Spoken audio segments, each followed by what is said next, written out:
Tottenham Hotspur have so many issues. It's leading to no wins in the Premier League in 2026, 11 games without a win, and also an extremely worrying relegation risk. Before we get into it, I'd really appreciate it if you hit that subscribe button. It's free and it supports the channel. And now let's get into it. So there are lots of issues that we're going to address in this video. Today's going to be slightly different. No X posts, no fixtures, no statistics, no league table. Just me talking to you guys and sharing my opinion. And first of all, I think we should start from the very top, and that comes obviously with the owners. They don't care. It's pretty simple. There's no other real way of putting it, and you can't really say much more apart from the fact that they simply do not care about the club. And the point is, if you don't have owners who don't care, if you have owners who don't care, how is the club meant to progress? How are we really meant to win things? And how are we meant to actually get better as a club? That is just a fact and very, very simple. And now let's look at the people in charge. Obviously, the people we've heard most about very recently are Vinai and Lange. And there are lots of things we could say about this. First of all, obviously, there was the Thomas Frank coming in. And then also in December, lots of you guys remember that loads of Spurs fans wanted Thomas Frank sacked in December. Because to some of us, it was pretty obvious that things were not going in the right direction, and there were many fears that the club would be steered into the wrong direction and end up in the relegation zone. And that is precisely what is happening at the moment. And to only make matters worse, if you guys remember, we actually hired a guy called Heitinga to be our assistant coach. And what did we do? We sacked him after just 30 days, which was very similar to the time when we sacked Thomas Frank, which meant that the board, meaning Vinai and Lange mainly, had the thought of Thomas Frank being at the club for a long-term process, which is why they actually hired Heitinga to come in as an assistant coach. And when Thomas Frank was sacked, he was sacked as well, which just shows that really there was no long-term plan at all. Then we can also look at January. Quick question for you guys. What do you do when a club is in disarray, we have so many injuries, and there is a relegation threat looming? Well, if he said, buy absolutely no players and put someone on £200,000 a week who doesn't even play that well, then you've got precisely what they decided to do. We bought Souza, a player from Brazil, very, very young. Fullback, fair enough, that's fine. However, our coach did say he's not Premier League ready, and so he didn't start until the Crystal Palace game just a few days ago, where he had to come off after just about 35 minutes because we got a red card, which I'm going to come on to later. And then also Conor Gallagher, who they've put on £200,000 a week, who is a good player, but I'm afraid he really has not been playing very well for us at all, and certainly not justifying that salary yet. Maybe he will in the future, but certainly not yet. And so obviously we've gone through the coaches who have been picked, and also obviously the fact that we basically did nothing in January when we definitely needed to. And now also we need to look at Igor Tudor. They decided to bring in Igor Tudor. Now, a few things about him are, obviously, he's never managed in the Premier League, and we are in a relegation battle. When you're in a relegation battle, it is common sense that you need someone who has done it in the Premier League, or someone who is used to English football and used to the Premier League to be able to get you out this mess, which, by the way, you put us in the first place. And they decided to hire Igor Tudor. As we know, we've lost 3 out of our first 3 games. You cannot fully put the blame on him. Obviously, we had some red cards, which I am going to come on to later. Don't you worry about that. But obviously, it hasn't been going too great at all with Igor Tudor. And in my opinion, and in quite a lot of other Spurs fans' opinions, as I've seen online, certainly not the right pick. And there are people calling for managerial changes already after just 3 games. I mean, they're looking at Robbie Keane. Glenn Hoddle just today said that he'd be up for it. Harry Redknapp has said that he'd love to do the job, even though he says that he'd think it would be unlikely. And then there are also other things. Obviously, as we know, tickets have not been selling out very lately. That is for sure. People think that the ticket prices are way too high.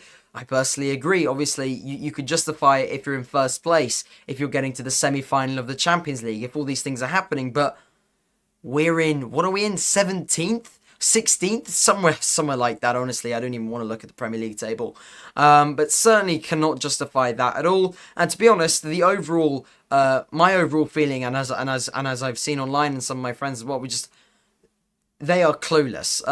They're not running the club properly, and as you guys can see from our results, as the way it's been going, it's clueless, and it's showing on the pitch and also off the pitch, and it's very, very obvious by the way that we are now in the Premier League table.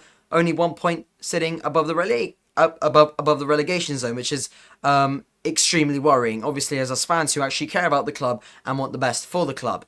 And now the next issue which we are going to be talking about is the lack of leadership. Obviously, we do have a centre-back pairing. Many people would call it world-class. In terms of the actual players, I would call it world-class too. Mickey van der Ven and Christian Romero. However, what do they have in common in the past few games? Well, they've both been given red cards. Now, obviously, red cards do happen. They are a part of football, and that is perfectly fine. However, when you are two of the most experienced players, or two of the most leader-like players, and the most powerful players in the squad, and your team is in a relegation battle, you do not go and get yourself sent off, especially for two things. Both of those red cards were completely avoidable. That challenge on Cunha at Old Trafford was completely avoidable, and there was no need to take down the player in the box against Palace. That was completely avoidable, and from two of the most leader-like players, that is quite frankly quite poor. And especially us as fans, we go and watch the games, or at least if you don't go and watch them, we watch it on telly. We are supporting the team. We want us to do well, but if we have our leaders not showing any sort of leadership, our two captains, by the way, Van der Ven being captain because Romero is now suspended, but now he's coming back when Van der Ven is suspended. It's kind of like a full circle. When one of them's not there, the other one's there, and it's just ridiculous. We currently have no leadership, and to be honest, I'd say our player who's probably going to be captain in the future, hopefully at some point, assuming he stays, is Archie Gray. He's been absolutely phenomenal. I've said it in past videos. He really seems like he cares a lot. He does. He was the reason we scored against Crystal Palace with that beautiful piece of play. Not only that, his work rate is unbelievable. He cares. I'm not saying he's the only one who cares, but I'm saying, in my opinion, he is certainly the one who cares the most, or at least shows it the most. Next up, obviously, we do have to look at injuries. Injuries, yeah, sure, we have injuries. That is perfectly fine. I mean, not perfectly fine, but it's also another part of football. However, when you have 10, 11 injuries, to the point as to where you can build a whole squad out of it, then the fact that that's not happening to any other teams in the league, yes, that could be a coincidence. Yes, that could be being unfortunate. But then you also have to ask the question, why is it happening to us, and why is it happening to so many players? Is there something wrong with the medical team? Is there something about the way we're playing? Is there something about the way we're training? Some people have even mentioned the retractable pitch that we have at our stadium. Obviously, I do not know the reason, but I mean, the list is Odoba, Udogi, Kulu, Kudus. I mean, the list goes on. It's absolutely ridiculous. You can literally make a team out of it. But of course, there is some level of sympathy for the way that we are playing because of the amount of injuries we have. But then again, that certainly does not account for everything, and the way in which we've been playing. It certainly does not justify everything. And then the last thing I think I do want to talk about is the fact that most of the players, not all of them, as I have said, but at least some of the players, but most of the players, they really do not seem like they care at all. Obviously, I've already mentioned Christian Romero and Van der Ven.